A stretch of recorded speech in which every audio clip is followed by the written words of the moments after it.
the previous video, I actually spoke about how to move to Germany with the FSJ and the BFT. And I've spoken that I'm going to talk about how my experience was moving here and how the whole process went actually. So if you're interested in this information, watch the video until the end. Love, make sure you subscribe. So a friend which I met in 2018 gave me this link. She's from Germany and she asked if I wanted to apply for this organization. That was in November 2018. And I thought, do these things actually really work? So I didn't do any application whatsoever.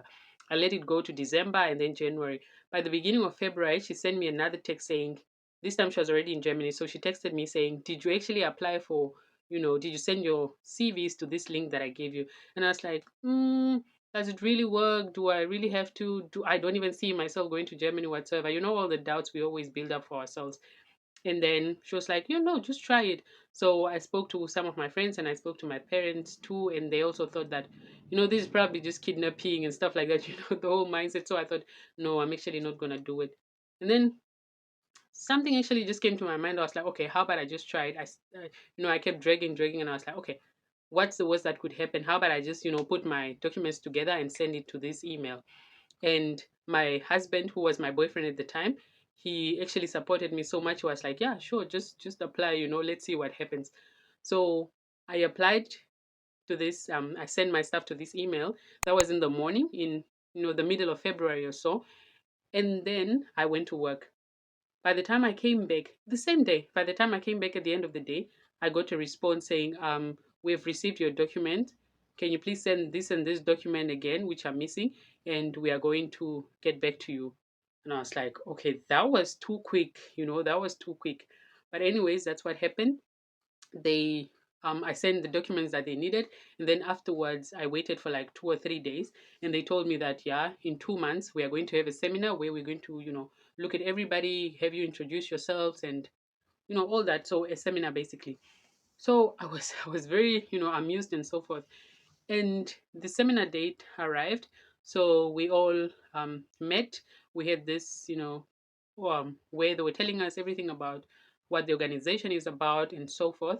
And at the time, we actually 6 people who were chosen, and we could only be four. Only four were going to be chosen to come to Germany, but then there were 6 candidates.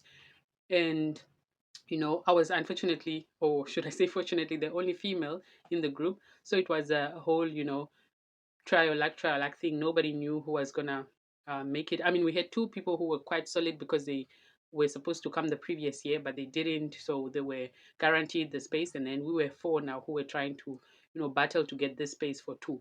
Mind you, I didn't speak any single German at the time, but after I heard that, no, I've got in 1 out of 6 a chance.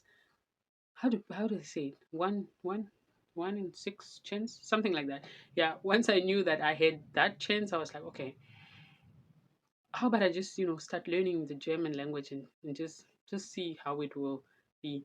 So I slowly started learning German, and then this one of the organizers here in Germany had a video call with me, and he said, "Do you speak German?" I was like, I don't even speak a single word of German.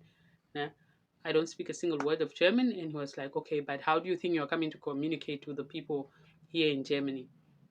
And I thought, okay, yeah, you're right. I need to do something. And this was, mind you, so we had the seminar 2 months later. So February, March, April, we had it at the beginning of May. And I was like, okay, I need to do something. So I started learning German on YouTube, but it was so hard because I really did not understand anything or what was going on. Obviously, you are learning a new language, so you're not expected to understand anything, but it was just too hard. I just didn't, I wasn't comprehending anything. I would, lay down and let this sleep, this learn while you sleep, play over and over, but I didn't feel like anything was happening. There were no any Germans around me where I could practice it, and it was really just hard. And I didn't even know about Goethe Institute at the time. So yeah, we were called in for another meeting. We go to the meeting and they said I was actually part of the people who were chosen. This was end of May. I needed to give in my documents, my passports and stuff, so that they can take it to the embassy and process it. And they asked for like 2,000 Namibian dollars so that they can do the processing of the visa. So when it came to that, I was like, is this really true, or am I just being scammed? The story, the situation.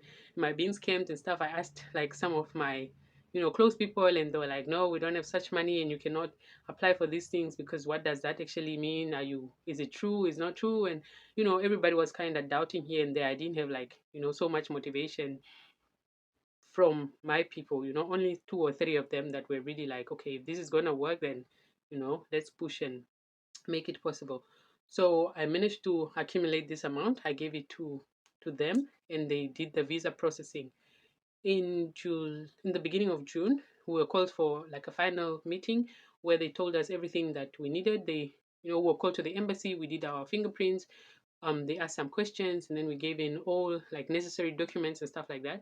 And then we had a last meeting where they prepped us on what we're supposed to pack and what we need, how cold it is and stuff like that, just little preparations. And then they booked our flights, and they gave us like, flight itineraries, and like just like that, it was already end of July, and the beginning of August. I found myself in Germany. So it was like so unreal. Like February, you send in this application, and then March, April, May, June, July, August, you are in Germany. And then as soon as I arrived in the country, like our flight was for free, the apartment was already there waiting for me, and they paid for this apartment basically from the beginning until the last until my last day. And I also had like medical aid, so I could use the hospital and stuff like that. I was fully covered, and I was actually getting paid by them. So this actually works. If I knew how to speak German, not at all. I at least knew how to say hello and thank you, at least here and there. But luckily, the organization that I went with, or that brought me, also took us to school, so we're able to study German. I did it for like 20 days because we had to go back to work and do the social voluntary work. I actually learned a lot from there. Then I just kept practicing the German at the workplace. So I didn't just wake up like that and I was chosen. So um I did actually do specific things that qualify me to do this voluntary work, because in Namibia already, not just having studied psychology and music, I was actually volunteering. I was teaching, I was teaching dance. I was teaching a lot of different dance activities to kids, whether volunteering, I volunteered at kids with hearing impaired, which was actually a beautiful thing because I was impressed on how they could dance without actually hearing the music, but because of the beats. I volunteered at another organization where they had, you know, vulnerable kids. I taught at private schools. I taught that, I was doing all of these things. So I was chosen to come and do dance, to come and teach dance here in Germany, because they have seen my background of what I've been doing. So you do have to be doing something depending on the organization that will bring you. If it's a sports organization, then you need to be doing some type of sports. If it's a charitable organization, then you need to be part of some charitable work.